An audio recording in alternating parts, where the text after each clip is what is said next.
Hi everyone, my name is Monica Brown and I am happy to be here with you today reading one of my favorite picture books because it's about my favorite sport called Pelé, the King of Soccer, Pelé, el Rey de Fútbol.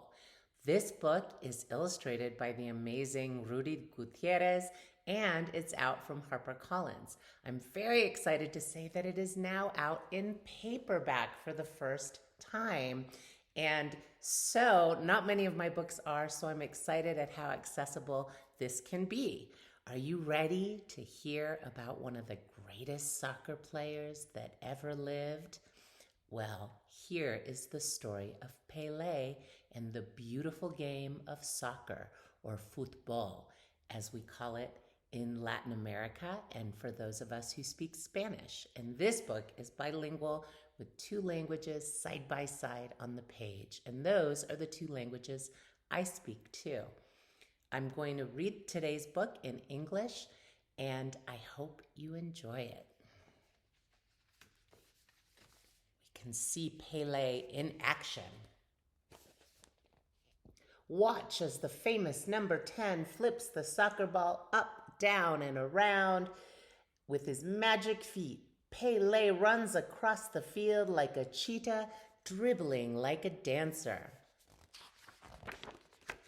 Can Pelé score 3 goals in one game, a hat trick?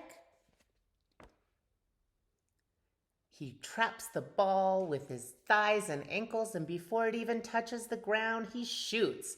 Pelé and his team have won again. The crowd shouts, Pelé, Pelé, oh Rey, Pelé, the king. And as we say in Latin America, when a goal is scored, we say not just yay or bravo or goal, we say goal.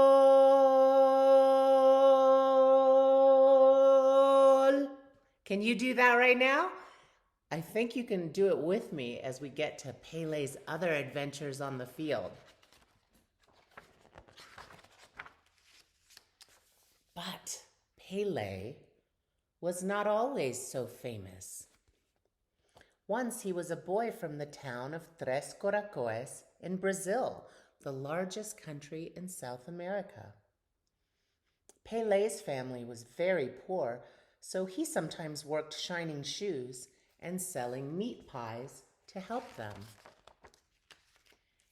But every evening, no matter how tired they were, Pelé and his father, Don Dino, would play soccer in the streets.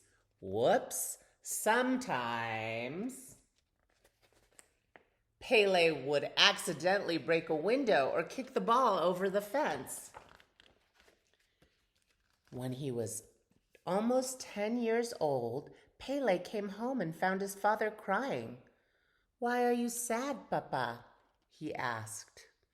"I am sad because Brazil has lost the World Cup." "Everyone in Brazil is sad tonight." "Don't worry, I will win a World Cup for you one day," Pelé promised. Do you think he's going to keep his promise? Pelé loved to play soccer with his friends. They didn't have enough money for a ball, so they used a grapefruit instead. And if they couldn't find a grapefruit, they would stuff an old sock with newspapers.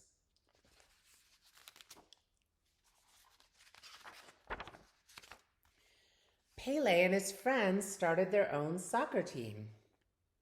But when the other teammates saw that Pelé and his team couldn't afford shoes, they nicknamed them the Barefoot Team. But the Barefoot Team kept winning.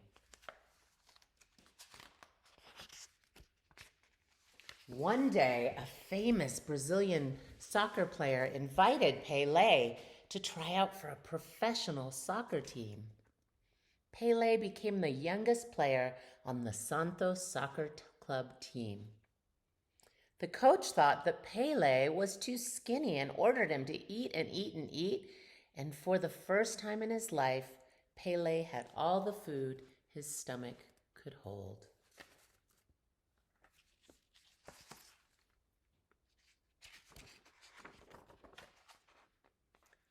Finally, it was time for Pelé to play in his soccer in his first professional match. Pelé uses his famous bicycle kick to trick the other team. His knees bend and his legs whirl backward until his foot connects with the ball, and guess what happens? Goal! Can you say that with me? And when he was in his 17 years old, Pelé played in his first World Cup, a final for Brazil. On the day of the game, Pelé remembered his promise to his father. Pelé sees that his teammate Vava is open and kicks the ball to him in a perfect pass, and let's say it together. Goal!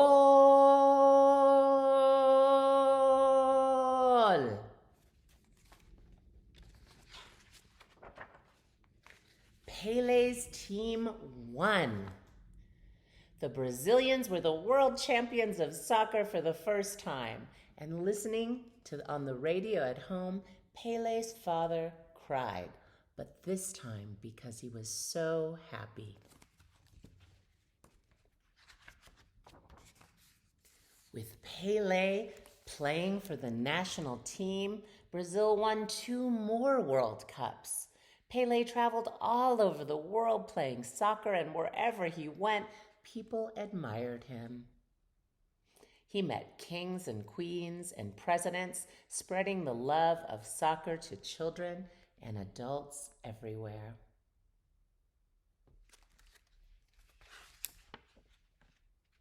But there was one more thing that Pelé really wanted to do.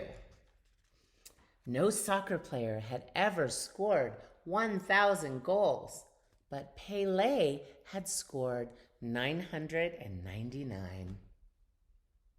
It was a rainy November day, and 80,000 fans had come to see Pelé play. Pelé dribbles towards the goal, and his opponent trips him. Penalty kick. Pelé looks at the ball. He looks at the fans. He looks at the goalie. Can you guess what happens? Let's find out. Pelé, au rey, kicks and scores his 1,000th goal. The end. And you can find out more about Pelé at the back of the book. I hope you enjoyed Pelé, King of Soccer, Pelé, El Rey de Football. And I think we can learn from Pelé's story that do you need to be rich or have the fanciest shoes to be one of the best players in the world? Pelé didn't have those things, and he became one of the greatest soccer players ever. He worked hard, and he believed, and he practiced every day. What do you love to do? Do you like to play soccer or football? Do you like to paint or draw? What are your goals? Or I should say, goals.